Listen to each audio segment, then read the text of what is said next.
This recording of Stephen Levine and Ram Dass was made on September 20th, 1982, at the Dying into Life retreat in Fort Flagler, Washington. You know, sometimes we'll be with a patient who's dying, and they've had a lot of constipation. Difficulty, their system is slowed down, toxified by their own wastes. The analogy, I think, will be of it. And right before they die, they'll have the most enormous shit, diarrhea, just purging their system of old toxins so they can just float free. Does that ring a bell? Let yourself die out of who you thought you were, without some idea of who you're going to be, so that who you really are has the opportunity to exhibit itself, to display itself. There are probably, how many people are nauseous, headache, discomforted? You're in good company. And those are only the ones that are honest about it. Very common in the environment where we are asked to look into our pain, that the body does all kinds of distractive mechanisms on the one hand. On the other hand, we're all going through a healing crisis. So there's old karmic boils arise, just to hang out with it. And when you're sick, it's a wonderful time to practice dying. Let yourself be sick. Still take the Excedrin if that's appropriate, without judging it. Die. May you die. May this kill you dead. Bon voyage.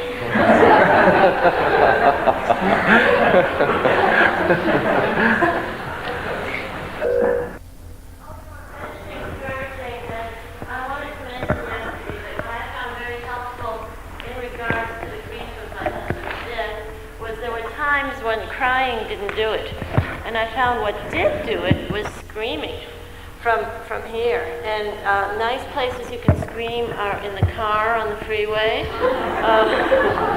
Yeah, you'll have to see somebody going by. but it really did it. I mean, like I cried very deeply, and I wasn't touching, but screaming did. And I don't know if anyone else has practiced that here. You know, there's an interesting, we're going to go into an exercise that has to do with letting go with another person in a day or so.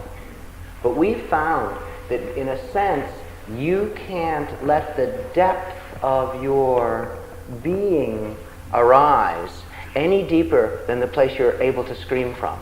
If you're only able to scream from here, in a sense, that's as deep as you're going to be able to let go from. And when you can start screaming from the hara, from the gut, then everything between you and that scream can be let go. No one was more surprised than me by those screams. Except the person in the back seat. What's going on? Do you still scream occasionally? No, I never felt the need to, but I was really surprised at how purging they were. So much holding, huh?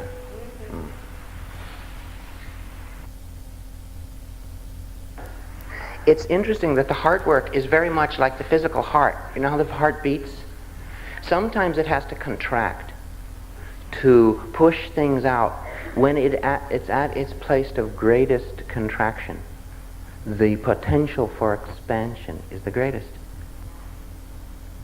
So when it closes down and opens up, you know, it's interesting because it'll close and it'll open, and we won't notice that perhaps it's opened, so to speak, a centimeter more than it was before.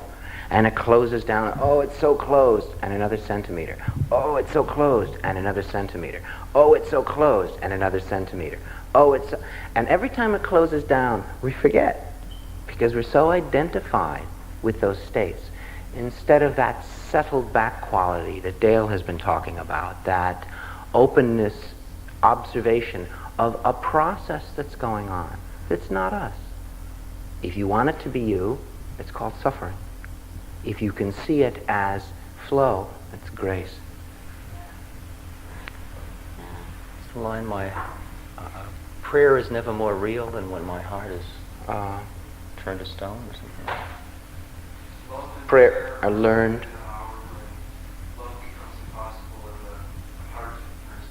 Love and prayer are learned in the hour when love becomes impossible And the heart turns to stone. and the heart turns to stone. Thomas Merton. I knew you were here for some reason.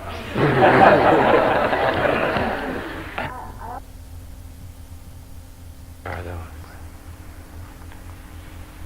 Yes. About a year, like someone who's just been told that they're terminal. Ah, I think I'm in great shape physically, but I have this chronic anxiety that's just below the surface. Sometimes it comes up in the middle of the night, and I feel like I'm starting to die. I'm going to be dead in 10 minutes. And there's a tremendous amount of fear that comes over me. Sometimes I occasionally take drugs, not very often. Sometimes this comes on in a drug experience with increased intensity and purity. And my reaction to this, whether it's in a normal state, which is most of the time, or in a drug state, is acute terror.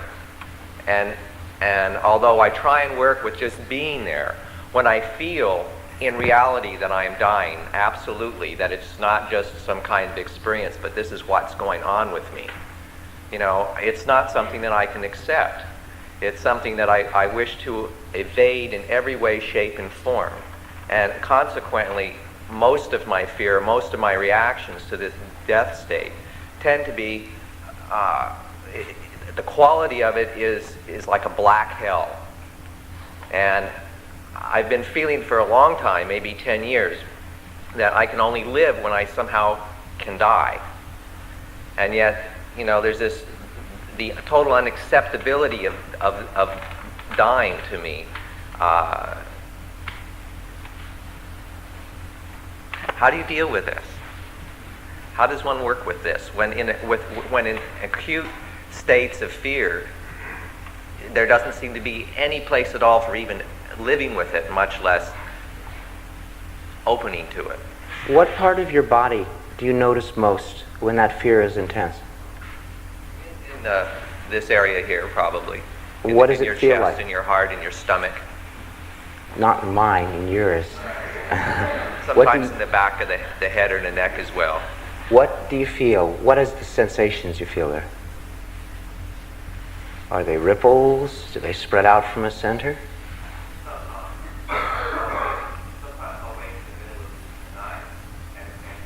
Like my energy or the humming of my body. It feels like I can feel my being vibrating, and somehow it feels different than my body. And it's for some reason, it's frightening to me. It seems like everything I encounter is frightening to me. I encounter unusual feelings or spaces, and my reaction always seems to somehow associate that with death. You know that your resistance to that is the black fog. That resistance is that hellishness you feel.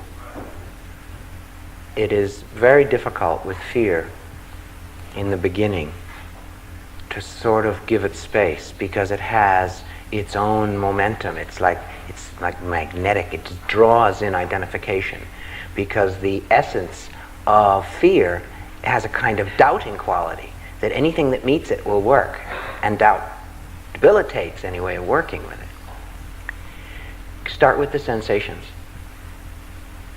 What is when you say there's no space, there's always the space for investigation. There may be no space for changing it, but while it's there, what is it? What is fear? Because we're pushing it away, like guilt or doubt or anything that we judge inappropriate, anything we resist, our pushing it away keeps us from the insight that would dissolve it. Because how are you going to see into something you're pushing away. Almost recently, I felt there's a short interval there where I felt this whole negative feeling coming in, and as I felt it coming on and feeling really awful, I tried to say and feel what is this feeling, and it felt like all the cells and all the viscera in my body were pulling together in this big contracted state, and at the same time I was watching this and feeling this.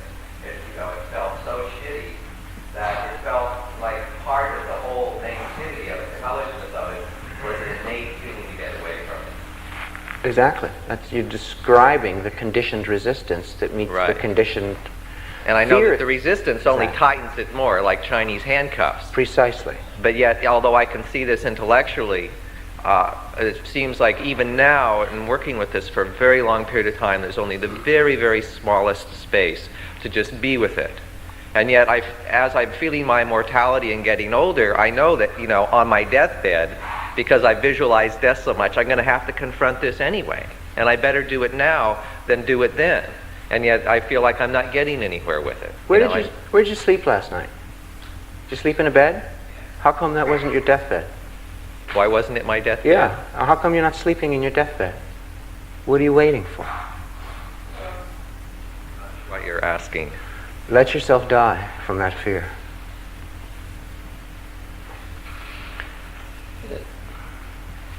Please. There's two things that I hear Stephen saying. One is you just keep opening to the fear. You get as close in as you can get. You just let go. Okay. Instead of the thing, you just, all right, take me. Go ahead. That's the key one. Then you go through. The other one is that there's always a tiny, tiny thread. Sometimes for me, it's just a whisper of a thread of consciousness running through this that says, boy, am I scared. But that noticing is not scared. It's just noticing. And you take that little thread, and then the thread becomes a string, and then the string becomes a rope, and then the rope you get out on. But you start with this little teeny thread sometimes. I mean, usually when I'm really angry or really jealous or really horny or really frightened, boy, I've got to look for that thread. I mean, but even looking for the thread is already knowing a thread exists, and you know a thread exists, and it's already happened to you. You're just cleaning up your act. And it may take you 1,000 lifetimes. Don't rush.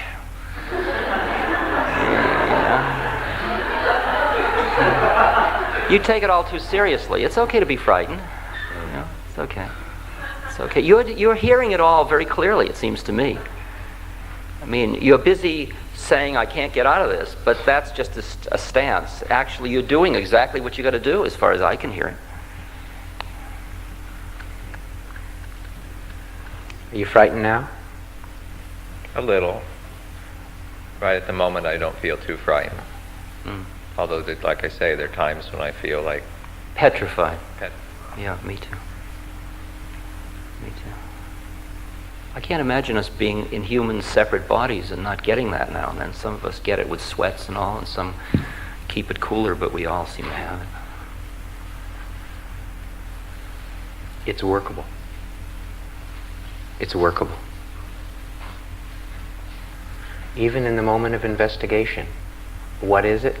You have to accept it to investigate it. So I mean, it's the kind of tricky feedback process that gives you that thread. Yeah. In my experience, I realize I'm scared. And as I think about my fear, I find myself expecting that the fear will go away. And I'm scared of that too. So, I guess What does it mean when you say I'm afraid that fear will go away? that I'm not going to be human anymore, and yet I'm scared to be human too. Yeah. And Double bind. yeah, and so it's. I heard this when the last man was talking about his fear, my fear, our fear, and very really, I expect the fear to go away, and I know it won't. Yeah. And that's part of the chord for me, is I imagine that's acceptance and breathing into it. I mean, that was my experience yesterday, breathing into the heart. What, you mean the fear coming and going? Yeah, coming and going, it would sweep over me and I'd let it go, or it would go, I don't even know where I am anymore.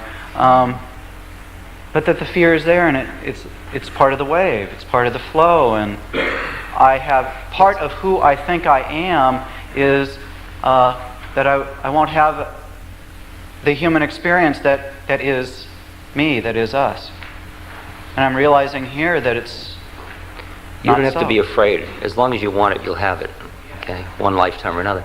But there, in Bhakti Yoga, the form of dualism of loving the beloved, you get so close to union with the beloved that you're just exactly one breath away.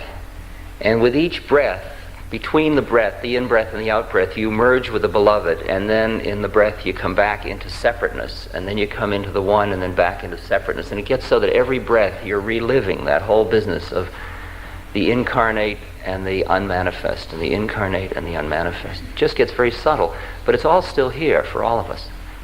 And what I experience now is the beauty of embracing all of it, of embracing the humanity and the fears, and also having the context of the other part of your being. Yeah. That sounds pretty right on. You want to get rid of his should we keep it or get rid of it? I like him in fear. Okay. On him it looks good. We're working out our dance. I said, a fear. On you it looks good.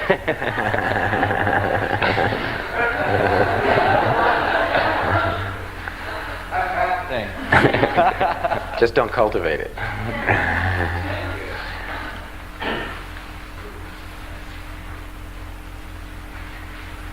Yeah.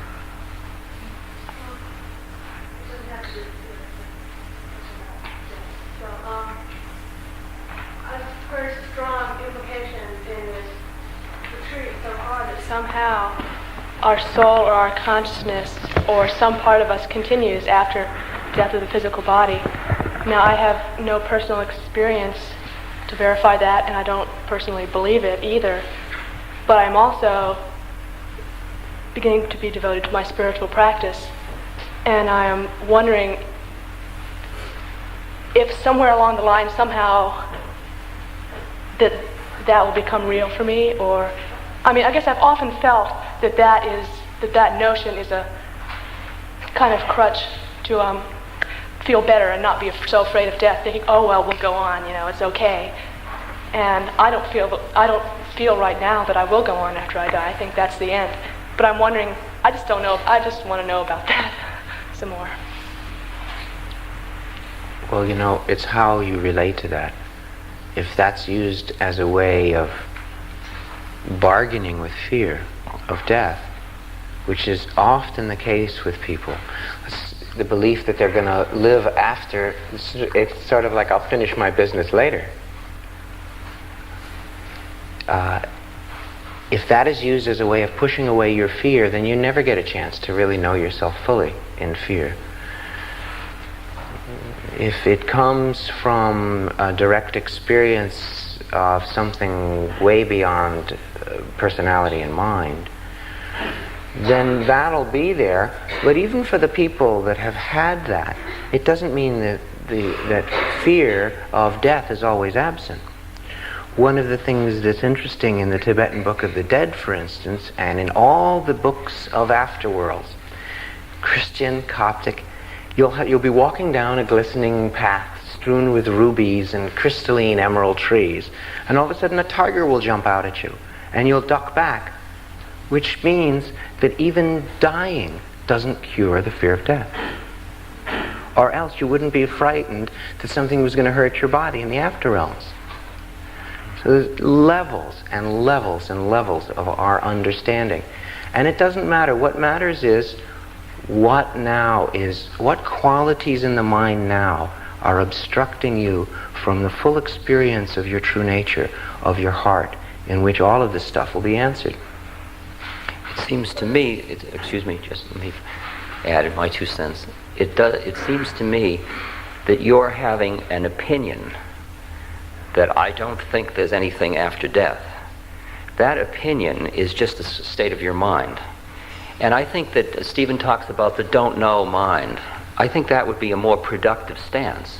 I really don't know what happens, because that would be the optimum one for working, rather than either grabbing at there is or grabbing at there isn't, which seems to me both of which come out of, in your case, the lack of direct experience of those things. So it comes out of ignorance. For other people who have had other direct experiences, I think that when something is a belief, it's not going to keep you warm at the moment of death. But when something has moved into the level of just is, it's different. But go ahead. Yeah, okay, I agree with that. I really must say that I really don't know. It is just a sort of opinion that I think it is. Okay. But it seems that people say that there is some kind of truth to it, and I feel that, well, there is some truth that I am ignorant of. And I'm wondering if that is truth, or is that just something people experience? Or You'll only know when you experience it. Because as long as I tell you, how do you know that I'm not a Meshuggah psychotic? I mean, I can tell you there's something after death. I can tell you that my body will die, but I won't. I can tell you that, and I can tell you that I'm an illusion too. I can tell you all those things. And I can tell them out of a place in my being that serves me. It doesn't even feel like a belief. It's just the way it is. But that doesn't help you particularly. You say, how does he know? And your mind does the whole thing of doubting again. How are we going to get behind your doubt? Your direct experience will get behind your doubt. You meditate and find out for yourself. So I don't need to have any expectation that if I meditate long enough, I'll find out, or something. If you live long enough, you'll find out.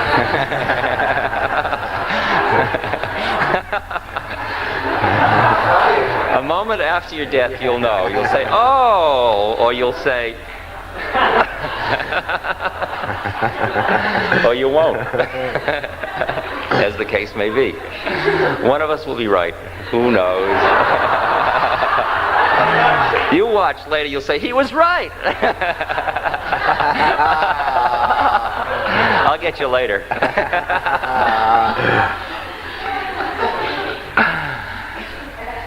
Just a lightness, just like this, lightness is a stance. A lightness and a work on yourself and say, maybe I'll find out, maybe I won't. Just that openness is the best strategy for you at this point. Because your mind's strong, and otherwise, if you try to know you know, that knowing it knows is the one that's very corrosive. That's the one that keeps getting you tight.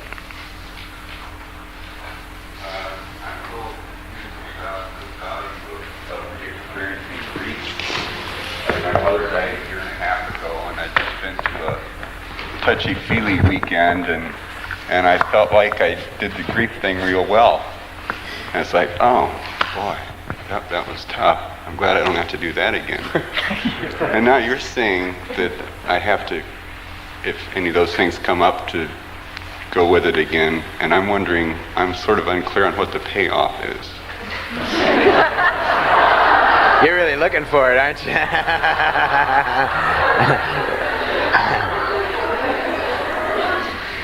Is the cup empty? I get a little sad about it still occasionally. So, when that comes up, do you drink from that cup? Well, I sort of do. Well, hey, I've already done this. I do it a little bit, but Moderation. push it away, yeah. He's a moderate drinker. He's probably a closet drinker, actually. If there's pain there, and it's met by resistance, and pushed down, all you do is push it out of awareness. If you push something out of awareness, by you're not experiencing it, it doesn't mean it doesn't exist. And then we wonder why we're doing certain things, because we no longer have access to the root motivation of why we're doing things, because we've pushed it out of awareness. So it still is motivating us to do things, but we can't see why. Sadnesses, subtle distances from people, moments when the heart is just going to open, and the fear of losing that, we pull back. Any number of ways of subtly separating ourselves from ourselves, which means from each other. So it seems valuable that whatever's there, to let it be there and to meet it with awareness and mercy. We throw a big net here, of let's work through our grief. And some people here are so transparent, they've got nothing going there, really, that they just go right through the net. Nothing happens. And others really have been denying grief and it comes to the surface. And others are saying, I don't have any grief, and they really get hooked. I mean, they're struggling all the time, saying, I don't know what I'm doing here, this is ridiculous. But there are people here who have really done their grief work, and there's nothing, and But the minute you say, I hope that's over, it's very suspicious. Okay? Very suspicious. You gave yourself away with your first line, you see. Because finally, all you hope is you get free. You don't hope anything's over. When it's over, it's over. I thought there was a direct payoff to that one experience, but there's a whole bunch of little payoffs all over the place. Right. Yeah.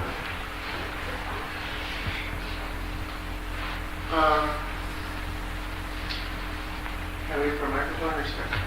Just talk loud. Oh, okay. You're in camera, it's okay. Oh my God. Last night I had a delayed reaction. During the larger meeting I didn't feel a great deal.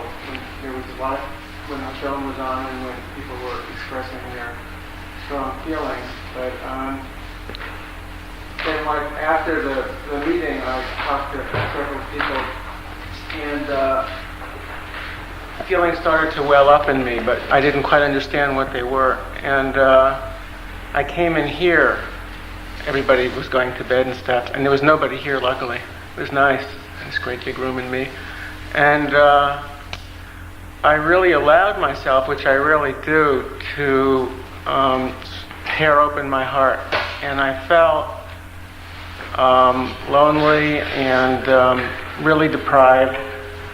And I think at the deepest level, I really felt that sense of separation, like I just really felt separate from everybody. And I remember what you said when that feels like horrible and good at the same time. It felt horrible, but it also felt good because it wasn't so locked in. So what my question is, once you get in touch with, once your heart is torn open, or once my heart was torn open, I think I was comfortable with that because in the past, whenever I've allowed myself to experience deep pain, after I feel I'm able to be closer to people. During it, I really pull away, or I don't want to be close to anybody. But after, I'm more open. But the part I don't understand yet is how to investigate that pain when I'm feeling it, what to do with it. I mean, I can let it be for a while, not too long, but for a while I can stand it for 20 minutes or something, but I don't know what to do with it. How to investigate? How to investigate whatever it is, loneliness, especially separation and isolation. Everything in a sense, each state of mind, the process of investigation is the same for whatever the content is. Not to mistake analyzing for investigating. Right. Analyzing wants to know where it came from. What does it mean to me? Yeah. I mean, it's that kind of thing. It's all centered around some idea of what does it mean to me? Who's me, Investigation really means what is happening. What is just this much? What Dale is teaching is seeing clearly into the present moment. So when there is fear, now you have a word that says fear, and it denotes a certain state of mind. You have another word, joy, and it denotes another state of mind. Now, how do you know one state of mind from another? They have different qualities. So you start to investigate. You say, fear. The first thing you're doing is acknowledging what seems to be present. Always, too, in investigation, you will start at the gross and will become subtler and subtler and subtler. So in the beginning you might say, fear. Now what are the qualities that we have labeled so quickly fear? Because as soon as we say fear, we're outside of it, figuring out what to do with it. When you're inside of it, what is fear? What is aloneness? What is self-doubt? They aren't the words. They have certain qualities that are different. Each one is slightly different. Just like you can tell an Edwardian house from a Victorian house from a ranch house. They all have certain qualities that are in common, but they are very different in structure, in architecture, in the way they facilitate entrance and exit, as it were. So, what is fear? I mean, we've all been afraid so many times. The process of investigation begins with acknowledgement. Fear. Fear. Fear. And in acknowledging, then you start to open to it. Because you really can't investigate it until you've given it space to be. Let it be. Letting it be is acceptance. So you've acknowledged it, you've opened to it, and then you start to see, what is it? Now, no matter what state it is, it's still in change. I mean, fear is not one solid thing. So what is the qualities of fear? It has this feeling in this part of the body and that feeling in that part of the body. It has a monologue. It has attendant thought processes, if you will. When you start to stay with it, fears, oh boy, you just got to be so careful. Everything is, this is a dangerous situation. You better be careful. You're going to lose your mind. Oh, that's fear. That's fear. Fascinating watching. And then the fear will start to get subtler. You'll say, oh, that's fear. I'll just let it be there. And then the mind will say, you better be careful. You could go crazy. And then you realize, oh, that's the voice of fear too. Fascinating. And then the mind will say, you can say fascinating, but you're about to lose it. You're going to lose your mind. And then you go, fear, fear, and then the mind gets so subtle, say, oh, your pride right now. You're going to regret this later. And you can just feel all the doubt, everything that the mind builds to protect, to push you outside of it, so you're overwhelmed by it.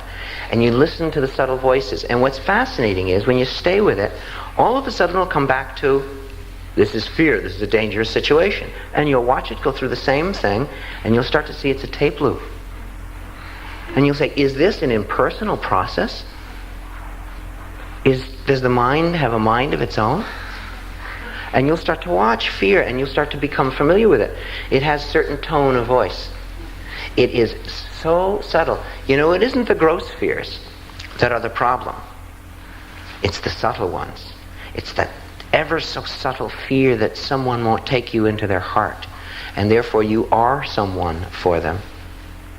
You try to shape yourself into the key that will fit in their lock. And you never meet them heart to heart. You meet them lock to lock. And it's a drag. And then we sit down in an empty room, we say, I am so alone.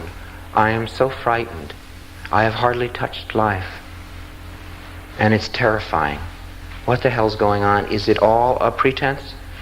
I mean, are we all just actors playing it out? And the conspiracy is, I'll read my lines if you'll read yours. And if I don't read my lines properly, the hook. And you get dragged off stage, you get rejected. You don't want to get dragged off stage. And it is terrifying, and that's the terror that really starts to open our lives. When we come to that nothing is worth it for having our heart closed. That we've just had enough. That enough is enough, and the value of all your acceptance of me is not worth one iota of my acceptance of you, of my taking you into my heart. But I can't take you into my heart if I want something from you. If there's one thing I want from you, that will come between our love.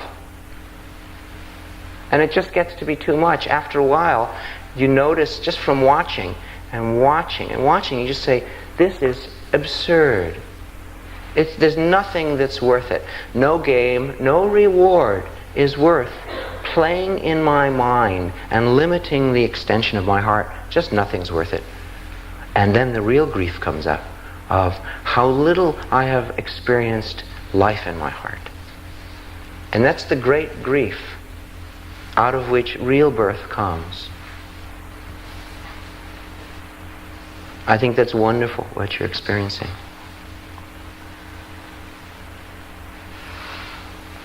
It is so expensive, our trade-off. Nothing's worth it.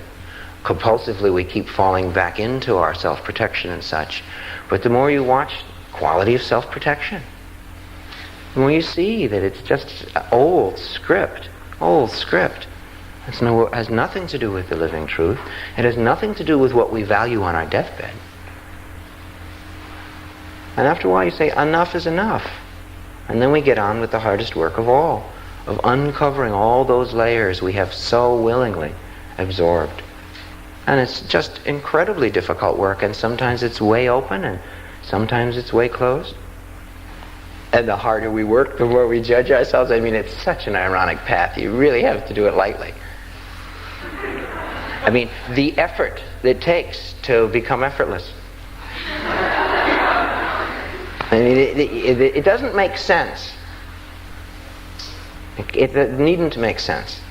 We know. And once our foot is on the path, it doesn't matter if the light's 10,000 miles away, which of course it isn't. Once you're facing the light, it just is, your whole life has meaning, although I don't like that word. That's why people who are dying often say, I've never been so happy in my life, because at last they're right there in their life.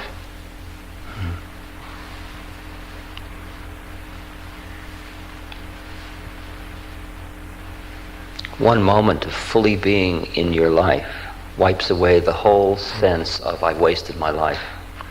That whole business of I wasted my life is time binding and measuring, and it's still deprivation. And the minute you feel it, you say, well, my whole life was for this. This is enough. And that can happen at the moment of death.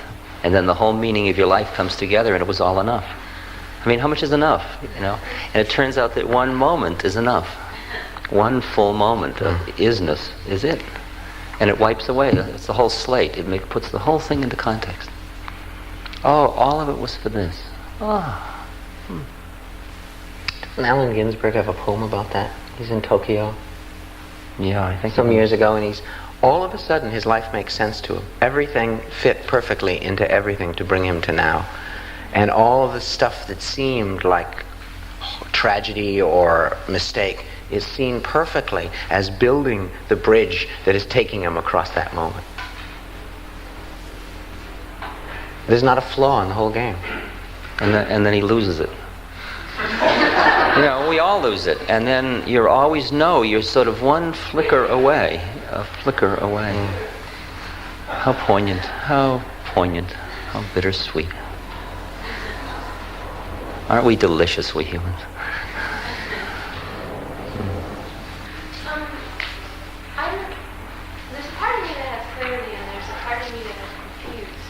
There's a part of me that has clarity and there's a part of me that is confused. Until we get the microphone over, I just like to keep everybody as part of the family. And I guess the confused part is, like, I've spent a lot of time feeling different pains, feeling deep fears or deep lonelinesses or deep sorrows or deep angers, and my willingness to feel them is the hope that I can feel better. But then what I get with different teachers is feeling calm or feeling peaceful or feeling happy isn't necessarily good, and the other one is just the shit feelings are just as good, and then I end up feeling shitty because I'm feeling good about feeling good. and so there's a, it's hard to explain, but are you Jewish?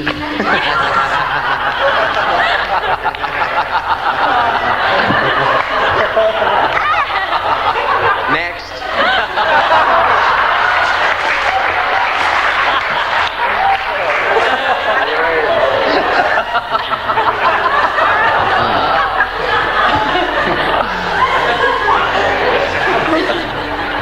See, I hear you all saying that too. I mean, I hear that coming from you. And yet I don't feel like then when you say, well, we wouldn't have you going through the pain, the wells of grief if it was endless, because that would be cruel.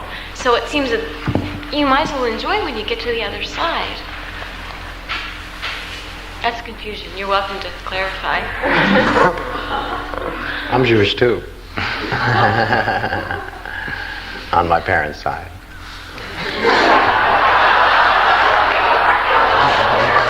That's a nice line. I never heard that before. I'll use it.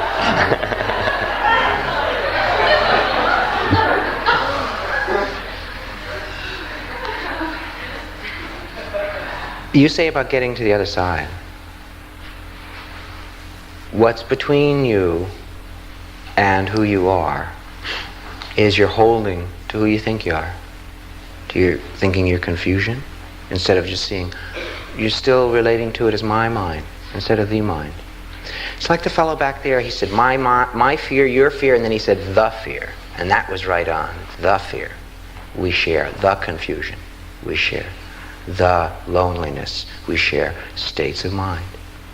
Common to every mind, rising in different degree in different minds, but my fear and your fear, if we compared fear, it's just fear. I may be afraid of dogs and you may be afraid of cats, but the experience of fear is the same.